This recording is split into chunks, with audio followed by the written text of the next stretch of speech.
Let's talk about stamina consumption, agility, and stamina shield provided by strings, the way they have been affected by the 7th of May 2020 update, also known as the 1.28 patch in Tennis Clash, a sports game published by Wi-Fi Studios. So on the same note of the efforts of the publisher to bring more realism to Tennis Clash and to make stamina more relevant for the overall gameplay, hoping to enable a larger variety of lineups, where they have introduced a change to how stamina works.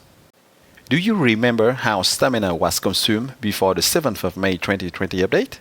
Let me show you again in slow motion. So, just in case you didn't notice it, once upon a time, stamina used to be consumed only when you run to catch balls, not when you hit those balls. The longer you run, the farther you run, the more effort you produce to try and catch the ball with the long catch perk, for instance, the more stamina you consume.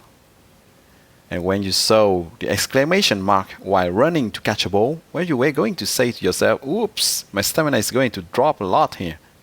And when your opponent made you visit all corners of the court by making drop shots and by hitting hard forehand down the line or hard cross-court strokes, well, you were running like a rabbit first everywhere and then like a sloth by the end, especially if you play with baseliners having low stamina like Victoria.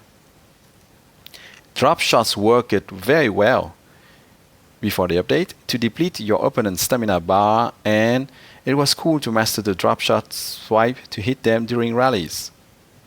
And if you anticipated well enough to place your character in a good position after each hit, well, you were able to save yourself from a long and tiring run to hit the ball. And with a good anticipation, your stamina was depleted much more slowly.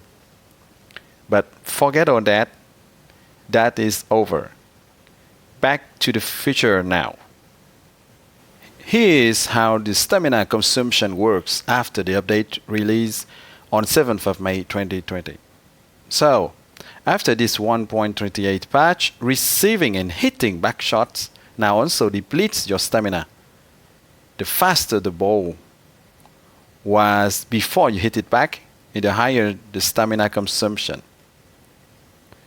But it's funny to see that players still don't lose any stamina each time they serve.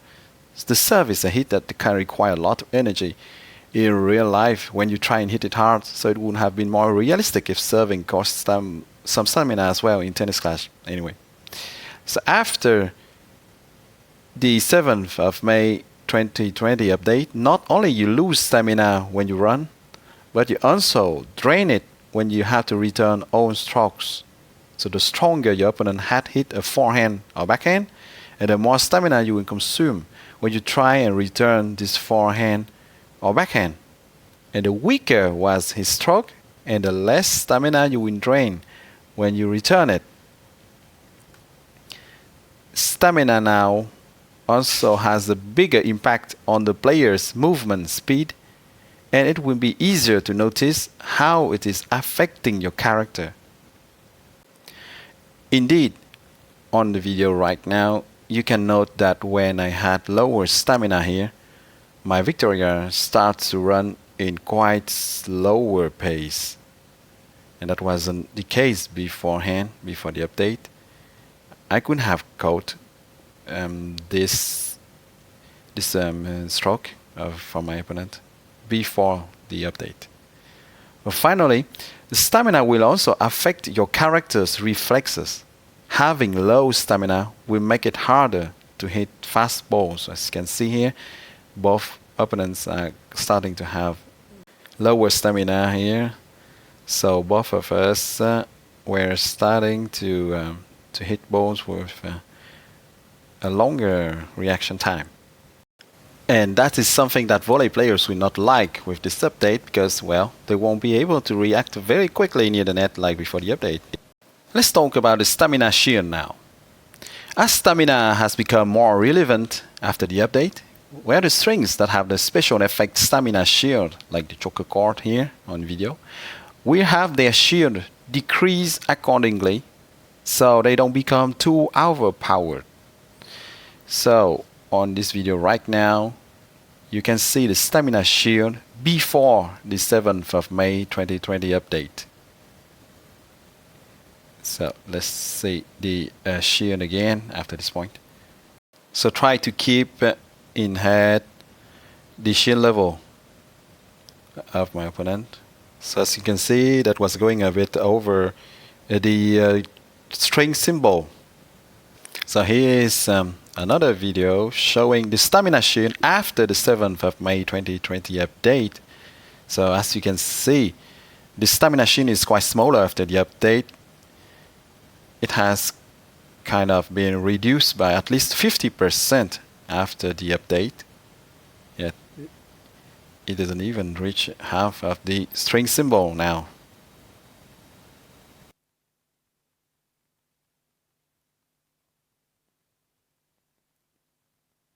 Let's talk now about the agility after the update of 7th of May 2020. So as the publisher made stamina more relevant, as well as the stamina shield, well, agility has become more important as well. And that's why base agility values for all characters and items have been buffed.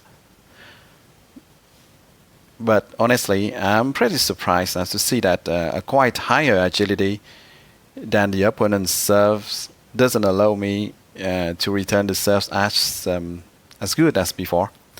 That wasn't the case before the update, and this is not something which is very good for the game's variety in lineups, I think, because a lot of players will now focus on power serve plus strong forehand style, adding a bit of stamina, of course, and agility.